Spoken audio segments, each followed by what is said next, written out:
নমস্কার। আজকে আমরা শুনব শ্রী শ্রী সারদা মায়ের অমৃত কথা। দুঃখী ও অবহেলিতের মা, লিখেছেন প্রণবেশ চক্রবর্তী। আজকে দ্বিতীয় পর্ব।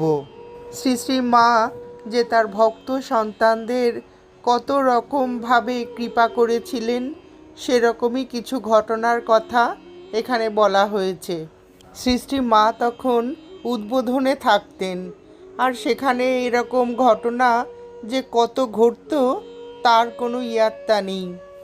বিভিন্ন ভাব ও বিভিন্ন স্বভাবের বহু সন্তানকে স্নেহ শৃঙ্খলে বদ্ধ করে স্বল্প পরিসর উদ্বোধনের বাড়িতে যে অদ্ভুত সমাবেশ মা সৃষ্টি করেছিলেন, তা দেখে মনে হয় সর্বস্ব হৃদি সংস্থিতে মহামায়া। তিনিই আবার লিখেছেন, উদ্বোধনের কর্মচারী ঝি